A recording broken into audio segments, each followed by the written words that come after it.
العالمين إله الأولين والآخرين والصلاة والسلام على سيدنا سيد الأولين والآخرين وعلى كل من دعا بدعوته واهتدى بهديه واستنى بسنته إلى يوم الدين أما بعد. قال نبينا صلى الله عليه وسلم إذا حدث الرجل الحديث ثم التفت فهي أمانة أو كما قال عليه الصلاة والسلام. கண்ணியத்திற்கும் பெருமதிப்பிற்கும் உரிய அல்லாஹ் தஆலாவின் நல்லடியார்களே, டிசம்பர் 10 உலக மனித உரிமைகள் தினமாக அனுசரிக்கப்படுகிறது.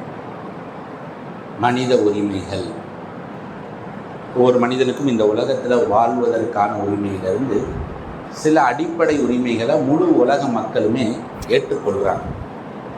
எந்த ஒரு மனிதனும் அந்த உரிமையிலிருந்து குறைவு செய்யப்படக்கூடாது அப்படிங்கிறதுக்கு முழு உலகமும் ஒன்றுபடுது. ஏதோ ஒரு பகுதியில் அல்லது ஏதோ ஒரு நாட்டில் ஒரு குறிப்பிட்ட மக்களுக்கு அவங்களுக்கு தேவையான மனித உரிமைகள் கிடைக்கல அப்படின்னா முழு உலக நாடுகளும் கண்டனம் தெரிவிக்கிறாங்க. வாய்ப்பு இருந்தால் அந்த நாட்டு அரசாங்கத்தோடு போர் புரிகிறாங்க. அது கண்ணியத்துக்கு ஒருத்தனவர்களே, எல்லா மனிதர்களுடைய ஒரு விருப்பம் என்னென்னா, அவனுக்குன்னு வாழ்வதற்கான ஒரு உரிமைகள் இருக்குது, சில இலகுகள் இருக்குது, அதில் இன்னொருத்தன் தலையிடக்கூடாது அப்படிங்கிறதுல மனிதர்கள் ஒன்றுபட்டு இருக்கும். கண்ணியத்துக்கு ஒருத்தனவர்களே, 1400 வருடங்களுக்கு முன்னால் உலகம் இந்த மாதிரி இல்லை. நிம்மதியாக வாழ்வதற்கான சூழ்நிலைகள் கிடையாது. மனித உரிமைகள்னு சொல்லி பேச முடியாது. பலசாலிகள் பலமுடையவர்களாகவே இருந்து கொள்வார்கள். பலகீனர்களின் மீது எவ்வளவு அநியாயம் செய்யப்பட்டாலும் கேட்பதற்கு ஆள் இருக்காது.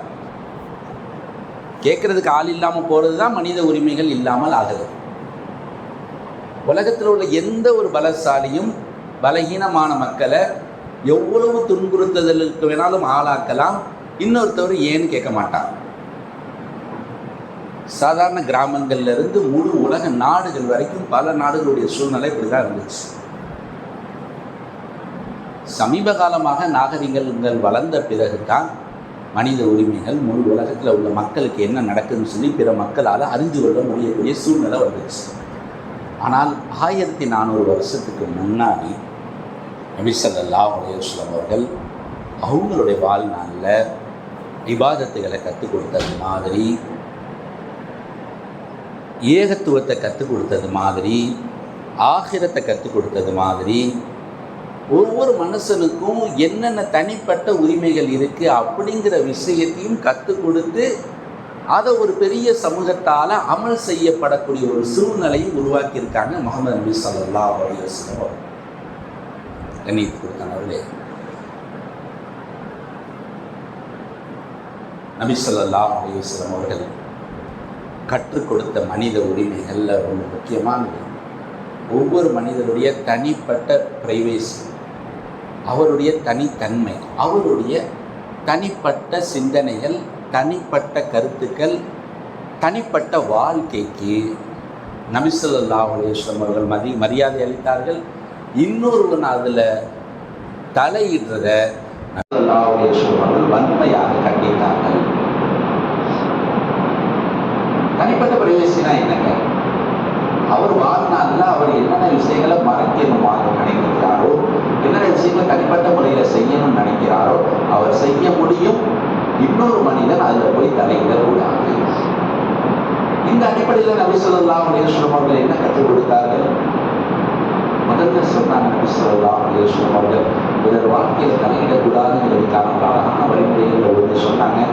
ஒருத்தருடைய வீட்டுக்கு நீங்கள் போயிருக்கீங்கன்னா அது யாருடைய வீடாக இருந்தாலும் சரி, அவர்கள் வீட்டுக்குள்ளார நீங்கள் நுழைகிறதுக்கு முன்னால் அனுமதி கேட்டுட்டு நுழையணும்.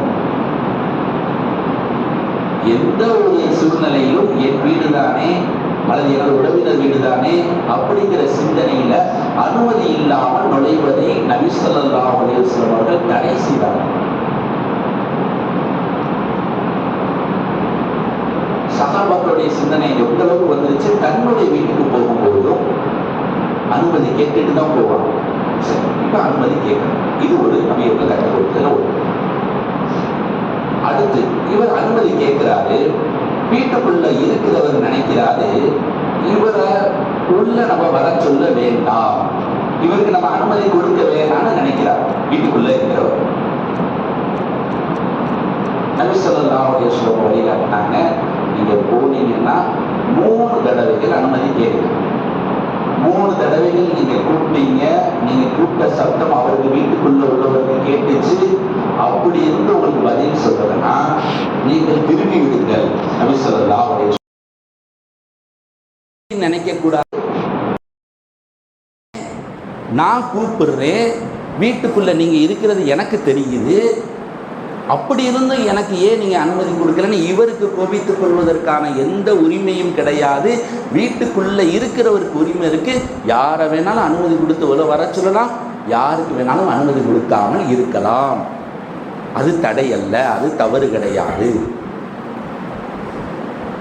மீண்டும் நின்று அவரை வற்புறுத்தக்கூடாது என்பதை நபி ஸல்லல்லாஹு அலைஹி வஸல்லம் அவர்கள் வழிகாட்டுறாங்க. சஹாபாக்கள்கிட்ட இந்த தன்மை வந்துச்சு. இதே அடிப்படையில் வாழ்ந்தார்கள். எந்த நாகரிகமும் இல்லாத மக்கள்கிட்ட இவ்வளவு அழகான ஒரு நாகரிகம் நபி அவர்கள் கற்றுக் கொடுத்தாங்க.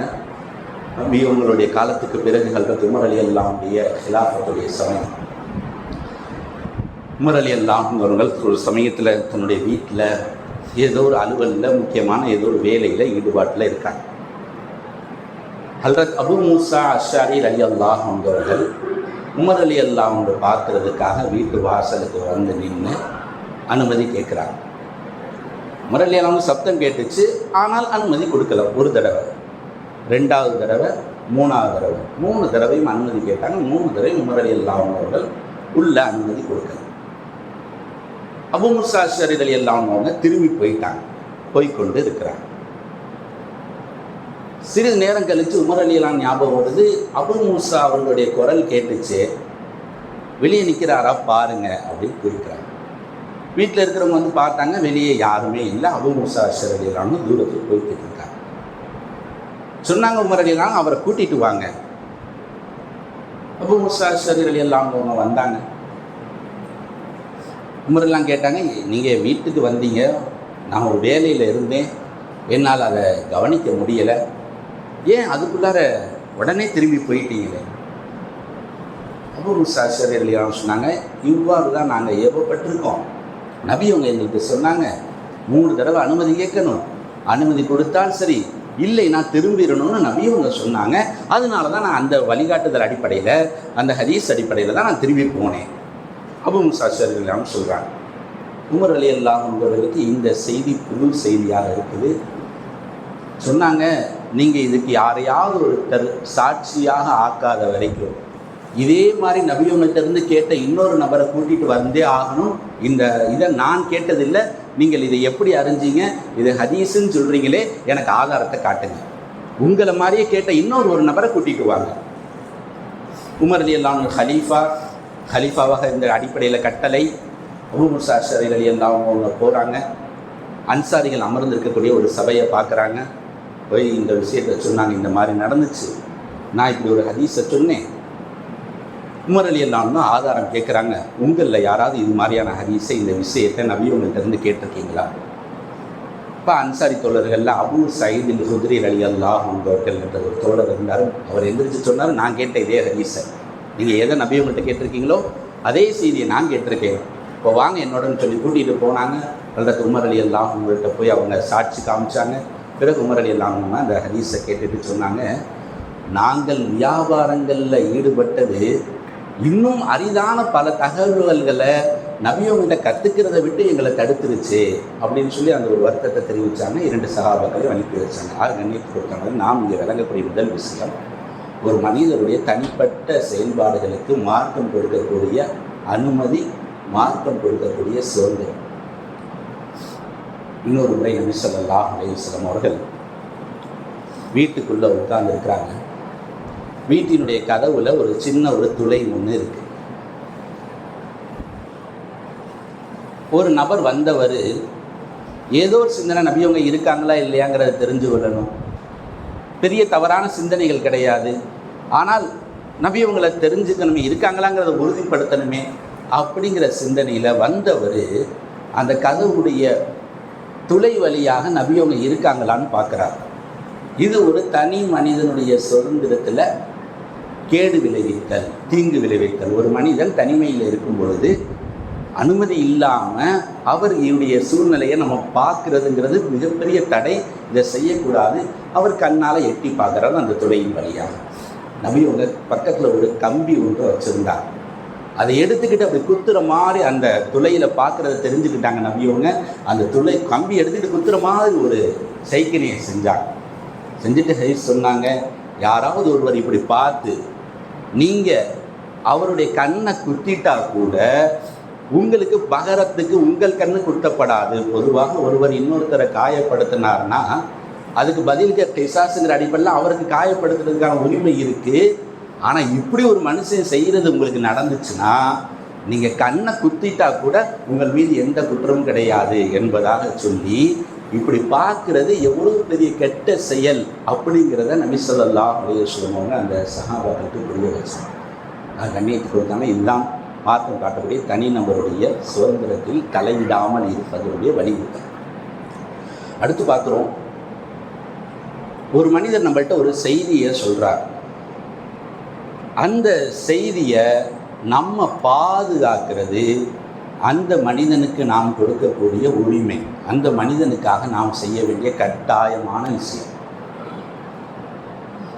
நபி ஸல்லல்லாஹு அலைஹி வஸல்லம் இது எந்த அளவுக்கு சொன்னாங்கன்னா, இதா ஹத்தஸ ரஜுலு அல் ஹதீஸ், ஒரு மனிதர் உங்களிடம் ஒரு செய்தியை கூறினாள் என்றால், சும்மல் தஃபத, பிறகு அவர் கொஞ்சம் அங்கிட்டுக்கிட்டு ஆளுங்க யாரும் உட்கார்ந்துருக்காங்களான்னு பார்க்குறார். உங்கள்கிட்ட வந்து பேசுகிறாரு. பேசுனவர் என்ன சொல்லலை, இதை யார்கிட்டையும் சொல்லாதீங்க, இது நமக்குள்ளார ரகசியமாக இருக்கட்டும் அப்படின்லாம் சொல்லலை. யதார்த்தமாக அந்த செய்தியை தான் சொல்லியிருக்கார். சொன்னவர் யாரும் பக்கத்தில் இருக்காங்களோ அப்படிங்கிற மாதிரி ஒரு சிந்தனையில் அங்கிட்டும் இங்கிட்டுமா பார்க்குறார். சும்மல் தஃபத, திரும்பி பார்க்குறாருன்னா ஃபஹி அமானத்துன், அந்த செய்தி அமானிதமானது, அதை நீங்கள் யார்கிட்டையும் போய் சொல்லிடக்கூடாது. இந்த அளவுக்கு பிறருடைய செய்திகளில், பிறருடைய ரகசியங்களில் பிறர்கிட்ட சொல்லாமல் பாதுகாக்கிறது அவருக்கு நாம் செய்ய வேண்டிய கடமை. கண்ணியத்து கொடுத்தாங்களே, பிறர் செய்திகளுடைய விஷயங்கள் நம்முடைய காதுகளுக்கு வருது. நாம் அதை எந்த விதமான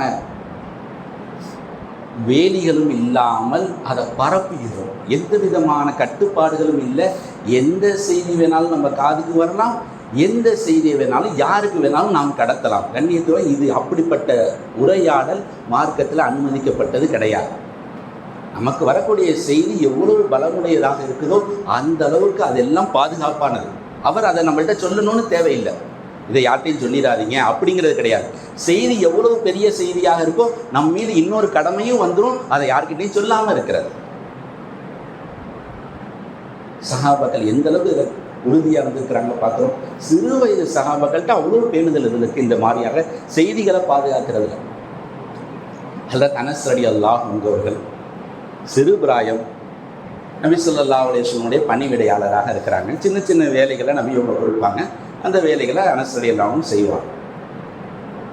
ஒரு நாள் இப்படி நபி ஸல்லல்லாஹு அலைஹி வஸல்லம் ஒரு வேலையாக அனஸ் ரலியல்லாஹு அன்ஹு அனுப்பியிருக்காங்க. போயிட்டு வர்றதுக்கு தாமதமாக ஆயிடுது. பிறகு நபி ஸல்லல்லாஹு அலைஹி வஸல்லம் பேசிட்டு வீட்டுக்கு போகிறாங்க. வீட்டுக்கு போனால் தாயார் இருக்காங்க. எப்பயுமே சீக்கிரம் வந்துடுற பையன் தாமதமாக வர்றாங்களே, என்னப்பா ஏன்ப்பா இன்றைக்கி தாமதமாக வர்றீங்களே, என்ன காரணம்னு சொல்லி அம்மா மகன்கிட்ட கேட்குறாங்க. சொன்னாங்க, நபி ஸல்லல்லாஹு அலைஹி வஸல்லம் அவர்கள் ஒரு வேலையாக என்னை அனுப்பியிருந்தாங்க, அது முடிச்சுட்டு வர்றதுக்கு தாமதமாயிருச்சுமான். இப்போ அம்மா கேட்டாங்க, என்ன வேலைக்கு அனுப்பியிருந்தாங்க, என்ன விஷயத்துக்காக உங்களை அனுப்பியிருந்தாங்கன்னு கேட்குறாங்க. சொன்னாங்க அனஸ் ரலியல்லாஹு அன்ஹு, அது நபி உங்களுடைய ரகசியம், அதை என்னால் சொல்ல முடியாது. அனஸ் ரலியல்லாஹு அன்ஹு அன்றைக்கி தாயார்கிட்டையும் இதை சொல்லலை. அதற்கு பிறகு நபி உங்களுடைய காலம்லாம் முடிஞ்சிருச்சு, பல வருஷம் ஆயிடுச்சு. அதுக்கு பிறகு இந்த சம்பவத்தை, இந்த ஹதீஸை பல நபர்கள்ட்ட அனஸ் ரலியல்லாஹு அன்ஹு சொல்லிக்கிட்டு இருக்காங்க. ஆனால் யார்கிட்டையுமே அது ஒரு வேலையாக அனுப்பியிருந்தாங்க இப்படி தான் சொன்னாங்களே தவிர, இப்போ தான் பல வருஷம் ஆயிடுச்சு, இதை இப்போ சொன்னால் என்ன ஆக போகுது அப்படின்னு சொல்லி தன்னுடைய வாழ்நாளில் கடைசி வரைக்கும் யார்ட்டையும் சொல்லலை. ஒரே ஒரு ராவிக்கிட்ட இப்படி சொன்னாங்க, நான் அந்த வேலையை இது வரைக்கும் நான் எந்த வேலைக்காக நபியவங்க அனுப்புனாங்கிறத நான் சொல்லலை. ஒரு வேலை எனக்கு சொல்லணும்னு இருந்தால் ரொம்ப நம்பகமானவர் நீங்கள், உங்கள்கிட்ட நான் சொல்லியிருப்பேன், ஆனால் உங்கள்கிட்டையும் சொல்ல போகிறது கிடையாது என்பதாக சொல்லி காமிச்சாங்க. கண்ணியத்தை கொடுக்காமல் பிறருடைய ரகசியங்களை எல்லா சூழ்நிலைகளிலும் எவ்வளவு கடினமான இக்கட்டான சூழ்நிலைகள் வந்தாலும் அதை நம்ம பாதுகாக்கிறது நம்ம மீது கடமை. அடுத்து சமீப காலமாக மனித உரிமைகள் மீறல் அப்படிங்கிற விஷயத்தில் ஒவ்வொரு மனிதனுக்கும் அவன் விரும்பிய விஷயங்களை சாப்பிட்றதுக்கு அனுமதி இருக்குது. நாம் பார்க்குறோம், மத்திய அரசின் மூலியமாக இந்த பாசி சாட்சியின் மூலியமாக சில இறைச்சிகள், மாட்டு இறைச்சி போன்றவைகளுக்கு பலவிதமான நெருக்கடிகள் வட இந்தியாவில் நடக்கிறத பார்க்குறோம். கண்ணியத்தை கொடுத்தாங்க. நபி ஸல்லல்லாஹு அலைஹி வஸல்லம் அவர்கள் உணவுகள் விஷயத்தில் அல்லாஹ் எதை ஹலால் ஆக்கினானோ அதை ஹலால்னு சொல்லுவாங்க, அல்லாஹ் உணவுகள் எதை ஹராம் ஆக்கினானோ ஹராம்னு சொல்லுவாங்க. சில உணவுகளில் நபி ஸல்லல்லாஹு அலைஹி வஸல்லத்துக்கு விருப்பம் இருக்காது, அந்த விஷயங்களில் நபியவங்க தான் தவிர்த்து கொள்வாங்க, சஹாபாக்களை தடுக்க மாட்டாங்க. நபி ஸல்லல்லாஹு அலைஹி வஸல்லம் அவர்கள் உடும்பு சாப்பிடக்கூடிய விஷயத்தை தான் சாப்பிட மாட்டாங்க. ஹஜ்ரத் மைமூனா ரலியல்லாஹு அன்ஹா அவங்களுடைய வீட்டில் நபியவங்க இருக்கிறாங்க. ஒரு சில சஹாபாக்களுக்கு அங்கே விருந்து நடக்குது, அதில் நபியவங்க இருக்கிறாங்க. உடும்பு கொண்டு வந்து வைக்கப்படுது. அது வரைக்கும் நல்லா சாப்பிட்டுக்கிட்டு இருந்தவங்க உடும்பு வந்த உடனே அதை தான் சாப்பிட்றதை விட்டு தவிர்த்துக்கிட்டாங்க. மற்ற சஹாபாக்கள் கேட்டாங்க, யாரை சொல்ல சாப்பிடக்கூடாது, சாப்பிட்லாம், நீங்கள் விரும்புனீங்கன்னா நீங்கள் தாராளமாக சாப்பிடுங்க, நான் விரும்புகிறதில்லை, எனக்கு இந்த இறைச்சி பிடிக்கலை, அதனால நான் சாப்பிடல. நபி ஸல்லல்லாஹு அலைஹி வஸல்லம் முன்னாடியே இப்னு அப்பாஸ் ரலியல்லாஹு அன்ஹு அவர்கள், ஹாலித் இப்னு வலீத் ரலியல்லாஹு அன்ஹு அவர்கள், 2 சஹாபாக்கள் அந்த உடும்பை எடுத்து சாப்பிட்டாங்க. நபி அவங்க எந்த விதமான தடையும் செய்யலை. இதுதான் ஒரு உணவுடைய விஷயத்தில் நபி ஸல்லல்லாஹு அலைஹி வஸல்லம் அவர்கள் காட்டி தந்த தனி மனித சுதந்திரம். தனக்கு பிடிக்கலை, தான் ஒரு ரசூல், தான் ஒரு தூதுவர் தான், தன்னை பின்பற்றுவது இந்த மக்கள் மீது கடமை தான். அதே நேரத்தில் இந்த விஷயத்தை அல்லாஹ் ஹராமாக ஆக்காத நேரத்தில் தனக்கு இயல்பான சூழ்நிலை அடிப்படையில், தன்னுடைய இயல்பான சுபாவத்தின் அடிப்படையில் ஒரு பொருள் பிடிக்கலைன்னா தான் தவிர்த்து கொள்ளலாம், மற்ற நபர்கள் மீது அதில் எந்த விதமான தடையும் செய்யக்கூடாது அப்படிங்கிற விஷயத்தில் நபி ஸல்லல்லாஹு அலைஹி வஸல்லம் அவர்கள் மிக கவனமாக இருந்தார். கண்ணியத்தை கொடுத்தாங்க. நாம் இன்று பேண வேண்டிய விஷயங்களை, தனிநபர் உடைய விஷயங்களை நாம் பேண வேண்டியது மிக மிக முக்கியமான விஷயம். பிறருடைய ரகசியங்கள், பிறருடைய செய்திகள் நம்ம கைக்கு வரும்போது, நம்ம காதுக்கு வரும்பொழுது அதை முழுமையாக நமக்குள்ளேயே வைத்துக்கொள்வது. நாம் ஒரு மனிதரிடம் சொல்லிட்டா கூட அந்த ரகசியம் உடஞ்சிருச்சுன்னு தான் அர்த்தம். இன்னார் தானே, இவ்வளோ நெருக்கமானவர் தானே, இவர்னால எந்த தொந்தரவும் இல்லை, இவர்னால எந்த சிரமமும் இல்லை அப்படின்னு சொல்லி நமக்கு அந்த செய்தியை அவர்கிட்ட கடத்திட்டாலும் நமக்கு கொடுக்கப்பட்ட பெரிய அமானிதத்தை நாம் மோசடி செஞ்சுட்டோம்னு அர்த்தம். கண்ணியத்துக்கு அந்த செய்திகளை பாதுகாக்கிறது அவ்வளோ முக்கியம். அதே நேரங்களில் நமக்கு இன்றைக்கி சமூக வலைதளங்களை பயன்படுத்தக்கூடிய நாம் பிறருடைய கண்ணியங்களை சிதைக்கக்கூடிய செய்திகள் வருது அப்படின்னு சொன்னால் அதுலேயும் நாம் கவனத்தை மேற்கொள்வது ரொம்ப ரொம்ப அவசியம். நாம் குரூப்புகளில், பொது தளங்களில் இருப்போம், அதில் ஒருவருக்கொருவர் நாம் பேசிக்கொள்வோம், கருத்துக்களை பரிமாறிக்கொள்வோம். அதில் யாருடைய செய்தியாவது குறை சொல்லப்படுது, யாருடைய பற்றிய ஒரு தனி மனிதனுடைய மரியாதை அங்கே பங்கமாகுதுன்னா அதை நாம் பரப்புவதும், அதை பிறர்கிட்ட நம்ம எத்தி வைக்கிறதும் அவருடைய சுதந்திரத்தை, அவருடைய மரியாதையை கெடுத்ததாகத்தான் ஆகும். முன்னாடி வாயில் பேசினா தான் அது மரியாதை கெடுப்பு. ஆனால் இன்றைக்கி அப்படி இல்லை, நம்ம கையிலேயே எல்லா விதமான கருவிகளும் இருக்குது. அதை நாம் பரப்புவதும் கூட சில சமயங்களில் நமக்கு கொடுக்கப்பட்ட அமானியத்தில் நாம் செய்யக்கூடிய மோசடியாக ஆயிரும். கண்ணியத்துடன் அது போன்ற கருவிகளுடைய பயன்பாட்டிலையும் நான் கவனமாக இருக்குது. நம்மளிடம் காதுக்கு வந்த செய்தியையும் பேணுவது நம் மீது கடமையாக இருக்குது. எல்லாம் அல்லாஹ் தஆலா இல்லைங்க சொன்னத்தோடு